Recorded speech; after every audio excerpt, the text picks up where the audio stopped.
নমস্কার,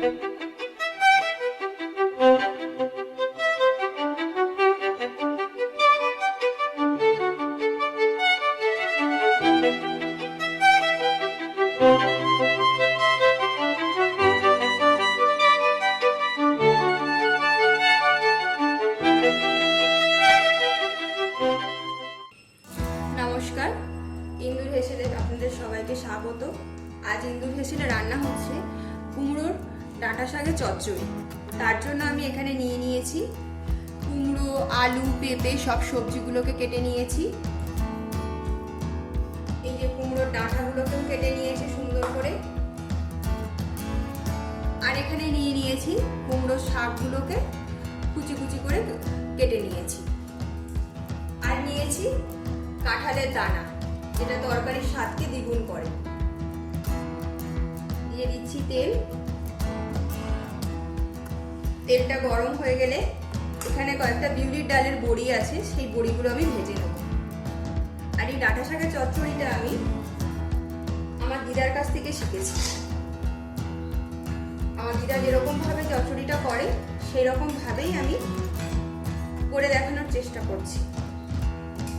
যে বড়িগুলো লাল করে ভাজা হয়ে গেছে, এবার আমি বড়িগুলোকে তেল থেকে ছেঁকে তুলে নিচ্ছি। এবার এই তেলটাতে আমি দিয়ে দিচ্ছি একটা গোটা শুকনো লঙ্কা এবং 5 ফোড়ন। ফোড়নটা ভাজা হয়ে গেছে, এরপর আমি দিয়ে দিচ্ছি কেটে রাখা সবজিগুলো। গ্যাসের ফ্লেমটাকে মিডিয়ামে রেখে সবজিগুলোকে খানিকক্ষণ ভেজে নেব। এই সবজিগুলোর সঙ্গে দিয়ে দিচ্ছি কেটে রাখা কাঁঠালের দানাগুলো। তাহলে সবজিগুলোর সঙ্গে সঙ্গে কাঁঠালের দানাটাও সুন্দর করে ভাজা হয়ে যাবে। সবজিটা ভাজা হয়ে গেছে, এই পর্যায়ে আমি দিয়ে দেব এই যে কেটে রাখা কুমড়োর ডাঁটাগুলো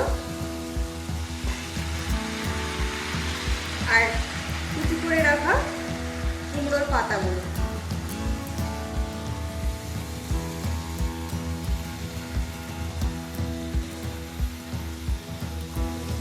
দিয়ে এটাকে আরো 5 মিনিট কষিয়ে নেব, যতক্ষণ না এই কুমড়োর পাতাগুলো মজে যাচ্ছে। এই যে দেখুন কুমড়োর ডাঁটা এবং পাতাগুলো খানিকটা মজে গেছে।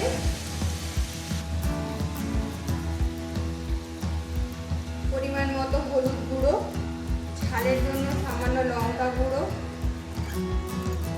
আর দিয়ে দেব পরিমাণ মতো নুন। দিয়ে আবার এটাকে খানিকক্ষণ কষিয়ে নেব। এটা কষানো হয়ে গেছে।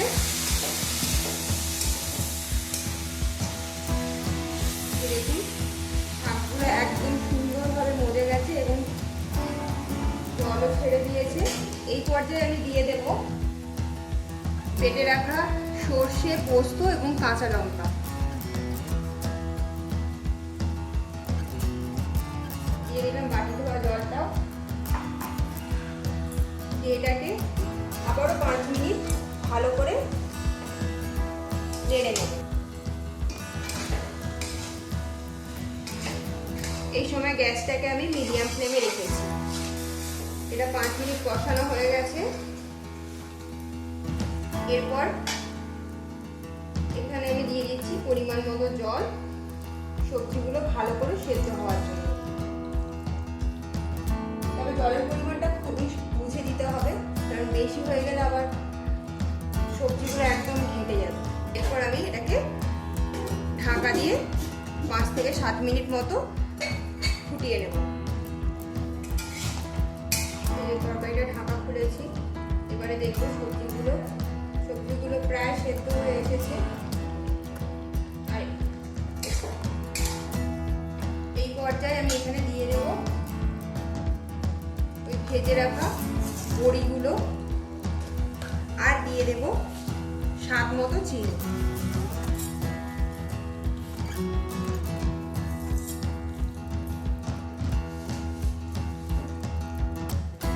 এটাকে আরও 5 মিনিট ঢাকা দিয়ে দেবো, কারণ সবজিগুলোর মধ্যে কাঁঠালের দানাটা আরেকটু শক্ত আছে। 5 মিনিট মতো ঢাকা দিলে বড়িটাও নরম হয়ে যাবে এবং কাঁঠালের দানাটাও সেদ্ধ হয়ে যাবে।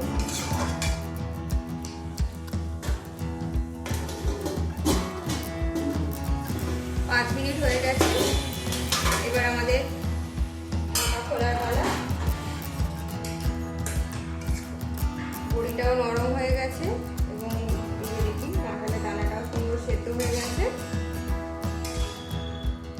আমাদের সুন্দর ডাঁটা শাকের চচ্চড়ি প্রায় অলমোস্ট রেডি হয়ে গেছে। এইবারে গ্যাসটা ফুল করে এই জলটাকে একটুখানি শুকনো করে নেব।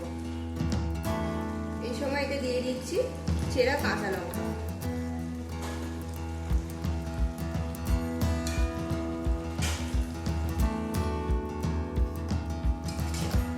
তরকারি জলটা টেনে গেছে, চচ্চড়িটা শুকনো শুকনো হয়ে গেছে। এবার এটাকে গ্যাস অফ করে নামিয়ে পরিবেশনের পালা। আমাদের কুমড়ো ডাঁটার চচ্চড়ি পরিবেশনের জন্য রেডি।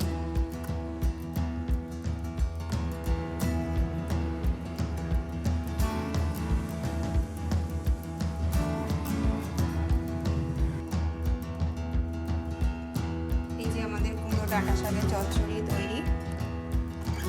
এই রান্নাটা আমি আমার দিদার কাছ থেকে শিখেছিলাম এবং সেই রকমভাবেই আমি আপনাদের সঙ্গে শেয়ার করলাম। রান্নাটা অবশ্যই আপনারা বাড়িতে ট্রাই করবেন এবং কমেন্ট করে জানাবেন যে কেমন হয়েছে, এবং ভালো লাগলে ইন্দুর হেসেলের পাশে থাকবেন। নমস্কার।